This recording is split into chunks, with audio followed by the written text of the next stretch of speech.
First episode back in 2026. Anthony here. Welcome back. It has been a great break with the kids, break from work, break from with everyone, the family and whatnot. It's been awesome to sort of wind down, turn the computer off, have time off work. I went back on the 5th, but I had a couple more days off and yeah, it was really good. It was really, really good. We were planning to go away, but due to the high 40 degree temperatures that were predicted to where we were going, we had to cancel that. And lucky we did, because there was a lot of fires in our area, in the high country and other parts of Victoria. And it was good to not have to get away from anywhere or be somewhere dangerous. So it was good to, stay local. We actually went to Crown for the night and did a staycation in the city and with the Metropole.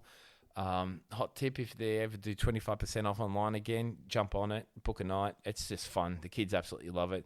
Bit of difference, bit of luxury versus camping. Well, we can make camping luxury anyway, but no, we had a really good time. There was a great pool up the top and everyone played up there, and having some pizza and sitting on the 20-something floor overlooking the city, watching the fire show at Crown was really cool. So, yeah, definitely try that one out if you don't feel like going camping sometimes. There's always other options. So, yeah, that was highly recommended. But on top of that, I serviced my Prado. I changed pretty much all the fluids from diff, transmission, brake, everything's done. It's done 205,000 Ks and everything's done. I've got full confidence in it now, and all the fluids done. I used that 40% off sale at Super Cheap to get all the fluids.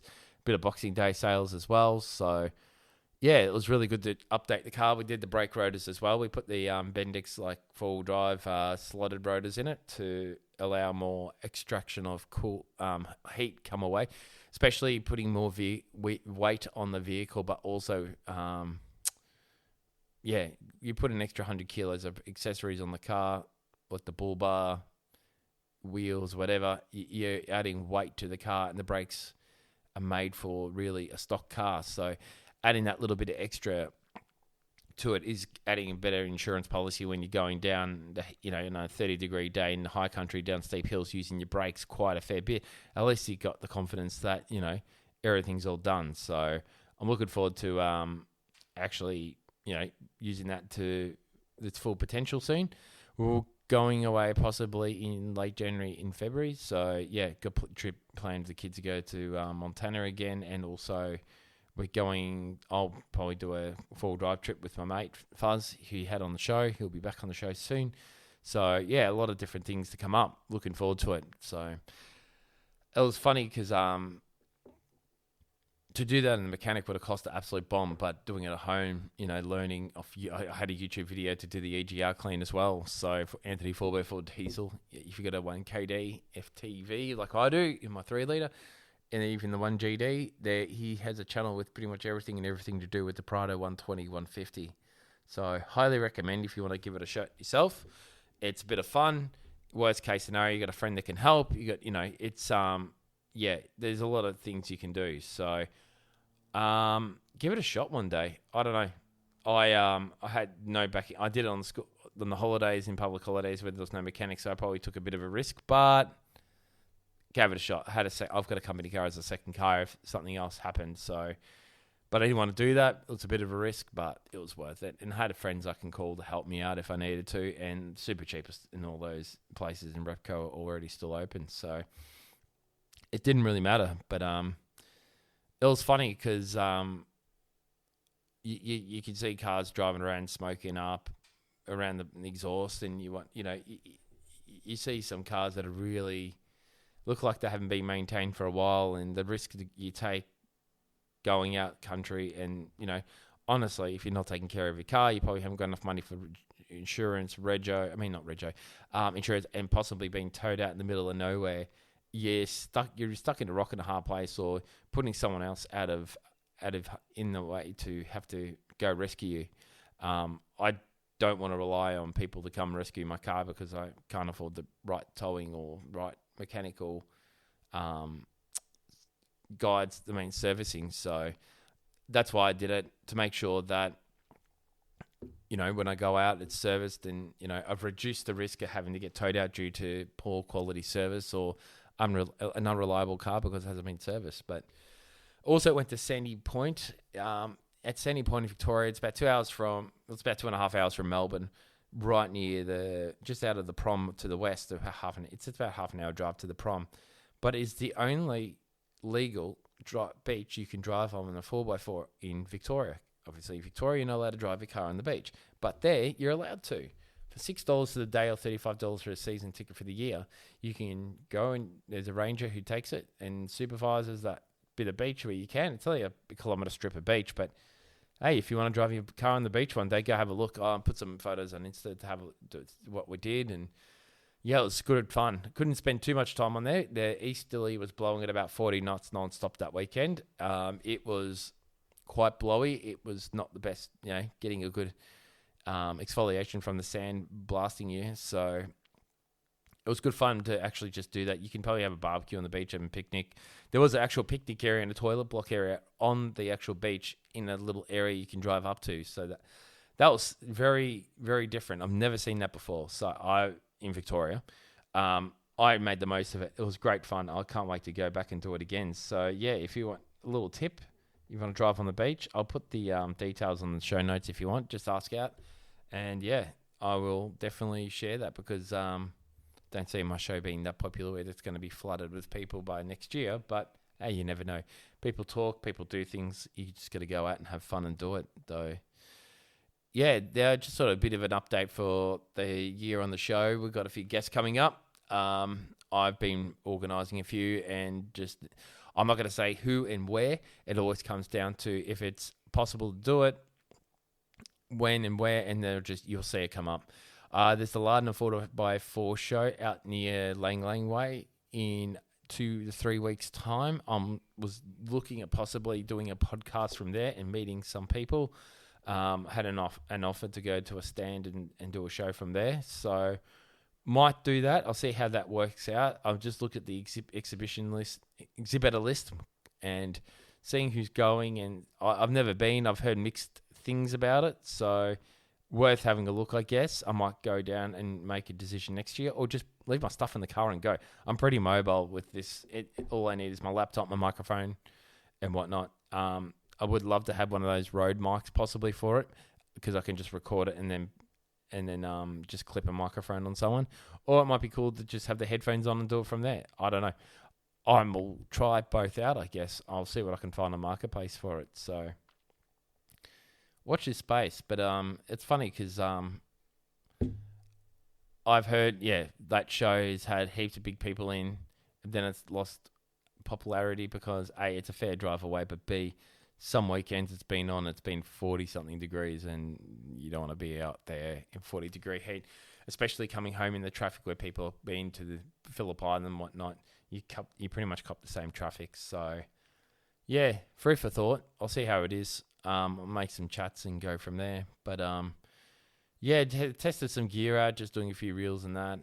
I got a bag from Calmat to put my tire gear ropes in and my super peg, screwing pegs in for when I go and have to go away. And it fit it perfectly. It has this, it's a bit of a mesh bag, so any soil and stuff can go through it and get taken out. But at the same time, it's a convenient bag I can keep in there 24 hours when I want to go away. I'll show you online very soon, but yeah, that bag was awesome and it ticked all the boxes exactly why I walked in and went to get it. So definitely check that one out. They're also looking at getting their RV5 bag for the tent because the tent bag that comes with the Oz tents are not the best. Like, they're good for storing in the garage, but once you take it on and off the roof a few times, you get scratched. It's got holes. It fits the tent in quite snug. So the Calmat bag is a PVC bag, but it will take a lot more weather. It will take a lot more, getting on and off the roof continually, putting on the ground and stuff, especially if the ground's not grass, it's not going to scratch through. It's going to protect your assets. So definitely having a look at that. The drifter bag I looked at, I didn't mind it, but I didn't like the straps on it as much. And to be honest, I've got 2 Calmat bags and I want to keep it all in one. And the PVC, I believe, will protect the tent much better than the canvas bag. That's just my opinion. But there is a lid for every pot, I've just heard. I love that saying because it's quite true. So, yeah, that's my personal opinion on that one. I'm looking forward to it, and I want to test it out, put it on the roof of my car, see what it's like to take a bit of weather. Even if you see how durable it is. But I'm sure it is because there's so many people that say it is. It's Australian made, and it's made in Scoresby. It's only 5 minutes from my house. Tim, the director there, is really cool to deal with, and his team is right there, and everyone looks so happy working there. Of course, you want to support Australian companies. I've got for my coffee stuff, I use a Boss aluminium bag I bought when I was there, and that keeps my cafetiere, my grinder, my coffee, a container of sugar sticks, and also some teas and hot chocolates for the kids. So I keep everything in that one bag, and I leave it in the kitchen. So when I leave, I just fill up the tin with coffee. Off I go camping, and my cafetiere's there. I got a 3-cup and a 6-cup. I usually just take the 3-cup if I'm traveling by myself, or the 6-cup if I got company. Those little bags are so handy to have. Like, again, Australian made. I worked there. I knew what they were like. Their products are, they're quality. So definitely going to show that one as well, because you want convenience. You want just easy to pack up and go. I also got a couple of Australian Outback Supply bags I use as well. And yeah, the canvas bags, the clear top bags are really cool because you can see what's in there and go from there. So on top of that, yeah, so that's what's looking up like in the first half of this year. I'm actually getting some merch designed. I've working with an artist to sort of draw up something that's in my head. I don't want to use Chat GPT to do it. It just looks so freaking fake. A lot, some people say, oh yeah, just draw it and zhoosh it up in Chat GPT. And I'm like, no, I can't do that. But, finding a good cotton, the ASOS colors stuff is good, but I really want something good quality. So I'm working on that. I'm looking forward to it. So watch this space. It'll be good fun. On top of that, it was just, I guess there's probably one thing. I was watching Hook on TV the other day. It was happened to be on. Awesome movie. Funny that people in the 90s didn't really like it that much, but it was funny with the part where the boy Jack was playing baseball, and his father promised he'll be there. His word, it was his bond, and on the day of the game, he's sitting there about to bat, and he's looking for his dad, and everyone's like, "Where's Dad? Where's Dad?" And then you see him in the office being a lawyer. He gets his camcorder out for one of his colleagues and says, "My son's playing at this place. Go film him for me right now." And watching him play baseball, and then the kid's looking for his dad, and he sees the guy with the camcorder, he just gets bummed, and obviously doesn't do that well, and yeah, it was quite interesting seeing that face. And I remember saying as a kid, like, "No, I don't want to ever do that to my kid. I could never do that." It was interesting to watch, and it was a bit of a reminder of we got not much. Like, the most valuable thing we've got is time. I always say, "Oh yeah, we'll try and go camping. We'll try and do this, do that." I can't promise things sometimes because I can't control the weather. I can control what I do with time. I can take annual leave off. I can, commit a weekend. I can plan, but I can't. We were going to go away. Say we're going camping in the weather's 40 degrees. It's understandable you're not going to go because you got to be safe. But promising things and not following through, and knowing that you're not going to follow through, would suck. And I think the little call out is you can't some of us are people pleasers and just wired up like that, or just, had to be people pleasers in our past or seen our parents be people pleasers. And you don't want, I think my word of the wise is, if you're going to say something you got to do, actually follow through with it. You don't want your kid saying, you go, hey, we're going camping this weekend, I promise. And then your kid in the back of the head's like, no, we're not. You're like, yeah, sure, Dad, no worries. Oh, no, we're not. And yeah, you don't want that. So I guess my tip there is, and I wouldn't say I nearly did it, but, coming to that point where you got to be really careful what you say is, try not to promise anything. You don't want to lose the trust of your kids. You don't want to lose the trust in yourself. You don't want to lose the trust of your partner around you as well. You just become, someone that's just, unless you're in the, like I always say, unless you're in the car and you're going. Unless you're in the car, you're packed and you're driving, that's 100% you're going. You got to be that commitment into your head before you say anything to your kids or even say anything to anyone else. Because it's sort of be like the boy that cries wolf, and you don't want to be that. I've seen it too many times, and it's just bitter disappointment. So, make your time more valuable by respecting your time a lot more to yourself. I could say I've wasted time doing a lot of different things, but now I'm trying to, really analyze my time. I've broken up a lot of my day into different sector and blocks for work to ensure that I can fit everything I can and be successful at my job. Done that the last 6 months and it's worked. Doing that on your weekends as well, writing a list of things you need to do and wiping it off. Like even when I was doing my car, I had to make sure I wanted to have my car serviced by that particular time. So A, B, possibly going away, but B, so I'm not wasting time on other important things on my holidays. And I did. Yes, I had to work a bit harder on one of the days and I had to put some things aside, but it just made it work. So highly recommend just analyzing your things in your life and being less time poor for, doing things yourself, because it reflects on everything you do with your kids as well. So, if you're time poor yourself, you're going to be time poor in everything in your life. I'm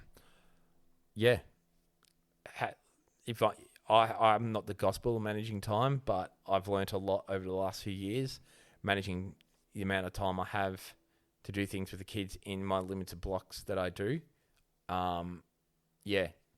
Just from writing itinerary lists and stuff, happy to analyze that more. If that's what people want to hear. If you don't understand, just let me know, because I don't want to be talking about something that people don't want to talk about. So that's my update on this year. This would be insight of what I thought about on the holidays. What's your thoughts? I'd like to have some tips as well. I'd love to hear what you guys think. So, you got my socials at Getting Out Pod or info@gettingout.com.au. Love to hear your thoughts. So, look forward to what's coming up. Got a lot more to report back once I get out a lot more. So, watch this space. Have a great race up to Australia Day. Hope people are going out and going to celebrate the day and enjoy the company of one another. And school's back in next week, so that the school holidays have gone way too fast. So make that most of that time. Enjoy that extra day off on the Monday. Happy Australia Day, everyone, and take care. Cheers.